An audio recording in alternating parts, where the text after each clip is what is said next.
have this concern about is it the red Indians or the Native Americans? They lived in a symbiotic relationship with nature, and they communicated with the beyond through their priests or their shamans. When I see you talk, you extol their virtues as people who lived in a way that made sense with the whole of life. When compared to what is happening in our times. However, I doubt whether they had the recognition of the East, or what made them to be that way. And if they did have the recognition of the East, so is it that you have just revived it again, or what? Because it's rare to see a group of people, who lived, who embraced the whole of life, and the ground on which the thread was sort of treated with a lot of care as something very holy, very precious. This shows a high state of awareness. But what is lacking, I don't know whether you have any information whether they recognize the East or what they are doing. No, that's a good question. And yes, I use the indigenous people as an example because especially here in what we call the United States, because the very quick turnover, we'll just say 300 years, okay, we'll give it a little credit here. It's a little less than that, but 300 or so years, and all of a sudden, zowie, we have, civilization all over the planet with buildings and freeways and, what it is now from what it was then. I use them as an example because they made sense. And the transition they went through is very, very obvious, and they still bring it up today. Made sense. They simply lived their lives. They lived with the land. They didn't destroy the land. They didn't destroy their environment. And they did the best they can to relate to something else for however they saw it. That's the idea. So it's not really so much that did they see the is or whatever. No, that's a big journey. Okay? Even people that have went into the real universes many times doesn't mean they recognize what's going on. They can have the experience. That's one thing, sure. Yeah, we can do many things. Look at the average person that's lived here their whole life with what's going on, and they can have a good life. They can do very, very well, be very popular, well liked, part of the community. But do they really recognize what's taking place here? You see, that's the first step too. So to recognize the isness and to eventually be able to even get close to standing real with the real guides, that's huge.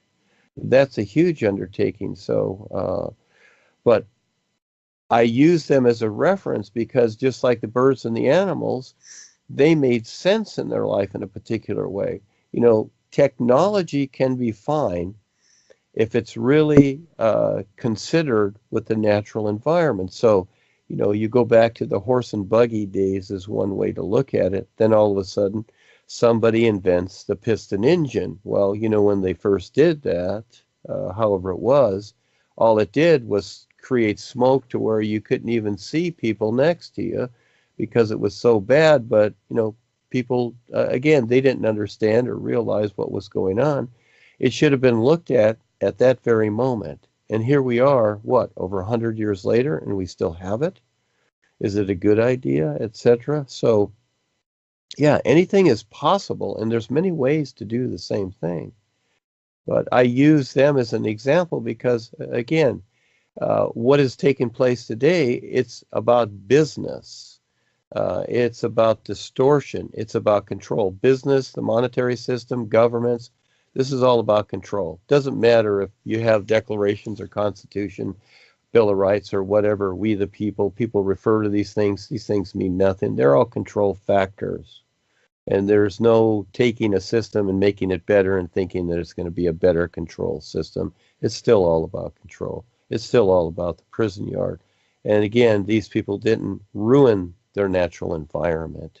They lived a simple life. And, many people today will say, well, gee, I don't want to live out there in a teepee and whatever. No, because they become accustomed to the buildings and the Wi-Fi and all the restrictions. And I would say, yes, these people had their attitudes too, but they did the best they can, but as a reference to start with, you see, it's not the end result. So, even though in the new presentation, the isness is implied, well, it takes a lot to get to that point.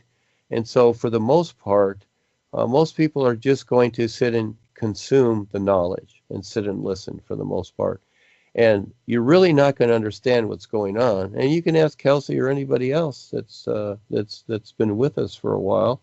That is, you really have to get involved to really understand this. But if you read a few things and you do a few new UUs and have some experiences, and you're standing over thinking that, well, I don't know about this and this and this and this. Well, until you're involved, again, it's like all the people that are at the football game and they're watching the guys down on the field. It's like, well, why don't they run around that side? Why don't they do that? Well, why don't you get down on the field and get with these guys and see what they have to confront to get to the goal line? Then your viewpoint's going to be different. So it's about getting involved. And so again, using these people as a reference because they had the insight not to go out and destroy. But when the so-called white man came and brought the beads and had Thanksgiving and all these cute little stories that were created, okay, by Oscar Mayer or somebody else. Yeah, all of a sudden things changed, didn't they? They came and brutalized the forest, built their forts, took over, put Indians on reservations, chained them, destroyed them, turned them into savages to where, yeah, they had attitudes, etc. And from there, here we are. And that's basically kind of swept over, and it's all about business and doing better, isn't it? So now comes the point of basically self-destruction, like Atlantis, because of the lasers and the atomic weapons we've had. Just in the last few hundred years, all of a sudden, we have atomic weapons. We have lasers that can destroy planets, etc. They've shot lasers at the sun. They think this is some kind of gag. It's very, very real. And we're very fortunate we have a sun. So, yeah, from the simplest things to where we are now, it's totally nuts. And so using these people, I don't in any way suggest that, oh, they understood the is.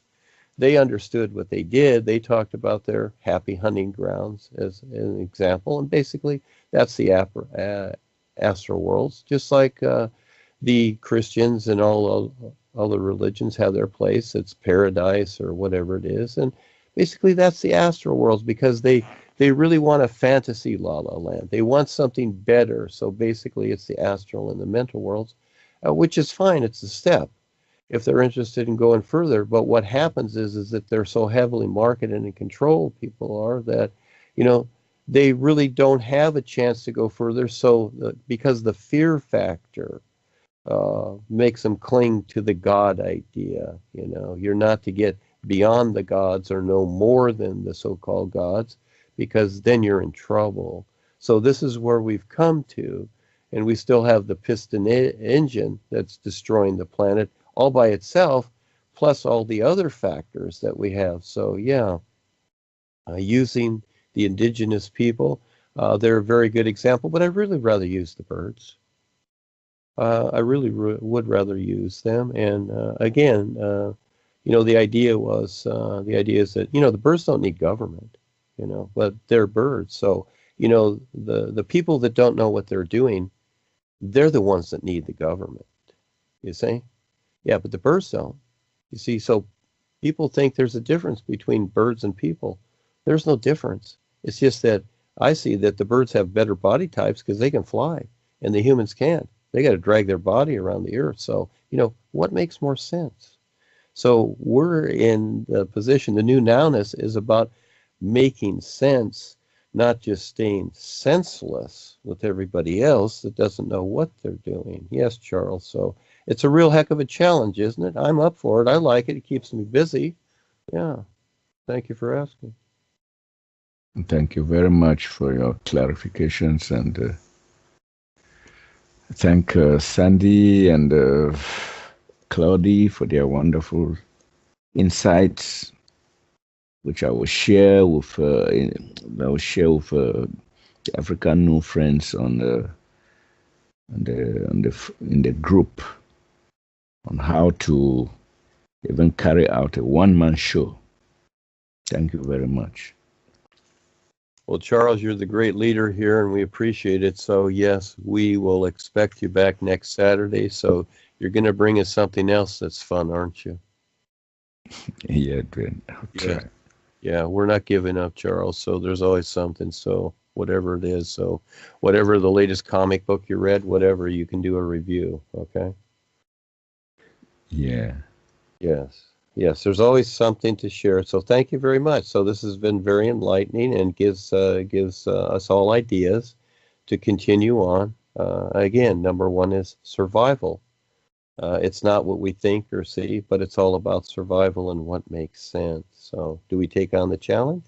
Do we take the risk? Or do we do nothing? And again, I don't like bringing these people up that I've went through, etc. We were actually going to put some of them in the phantom zone, but I decided not to because I don't want to do that like the Queen, just to, just to try to get them to help us, because what they're creating is a demise also, but just letting them be, etc. So yeah, it becomes very, very interesting situation because a lot of people's lives every day depend upon it. So we're just trying to get something done that does help everybody. And I wanted to do things a long time ago for Africa and whatever, but I'm stopped left and right. And I get confirmations about this in this world. So I look to a bigger picture. So this is going to be a real adventure as it comes through. So you'll be part of it and everybody else. But yes, please come back with some interesting ideas to share next Saturday, Charles. Thank you. Thank you too, Duane. Does Charles, do you have contact with Grayson in Nigeria? Can you contact him? Yeah, I have Grayson's contact. I've communicated with him on Skype, and he's also in the African No Reflection group that I just created today. Okay, excellent. So there's an opening, and just work that, and he knows other people, so you kids converse, and you can share. He can come in and say what's going on, and even ask questions. The questions are fine, and at the same time, just let us know, and we all share ideas, and so we struggle here too. Even though we may have more, you might say, more advantage with certain things, I see Africa has more advantage with things because again, it's people stick together in a particular way. They've got the communities and whatever, but if it's person to person, then that's what it is. And we're doing that here too. We're doing Facebook and other mediums, and we're doing person to person also. So I do that too when I go out there. I step up and I talk to people, etc. For what I'm doing, and so. And see where they're at. And I do that every day. I'm always looking to do that. So yes, bring Grayson on next time. You kids talk during the week and prepare for next week's Skype here and share something. We'd like to hear it. Thank you. Oh, hello. Yeah. Kelsey, I don't really understand Okay, you want me to share experience or how we are doing it in Africa, or I don't get the point there. Grayson, if you would, just speak with Charles during the week, and then you two just go over this, rehearse it, and then you'll know, okay? Talk to Charles. Okay, Yeah, okay. I you understand two now. communicate. Yeah, you can talk to Kelsey too, but you get a better idea of Africa because you're there with Charles. He knows the situation, and so you two educate each other about what's going on, and then you'll understand, you see? It'll take time, but you'll start somewhere, and Charles will help, okay? Okay, thank you very much. Yeah. I'm preparing a video, just like so my Wake Up Nigeria. I want to bring up a video, talk about the new presentation, the all humanitarian wake up call, about the top line on what is really going on our planet Earth. I want to like introduce the know you to friends in Nigeria. Okay, I'm using the medium of Facebook and the platform of Wake Up Nigeria group, and that's all. I will bet this week by next week before Saturday I will come up with the video. So that was my plan for the week. Although I've been getting in the inside, the real guy have been giving me tips on how to go about it. Each day I each day I wake up, I get an experience, I get new insight about how to go on with it. Yes, excellent. So, yeah, I would say with Charles, so you two get coordinated, and as other people come up, you'll meet new people, they'll step up, etc. So this starts the new day here, and you'll help Charles out a little bit too, and you'll learn a lot. So, yeah, just communicate back and forth with Charles in the best times. Take some time, put this together. Yeah, so we'll see you kids next week, Grayson. Thank you so much for stepping up. Yes, it's all for you. Yes, thank you. So yes, thank you, Charles and Freddie and Grayson. You kids are wonderful. See, all of a sudden something's activated here. We got a new position. Let's see what happens. Yeah, going to be a lot of fun things. The boys are going to line it up for you. A lot of activities coming about, and so waking people up and become more self-sufficient.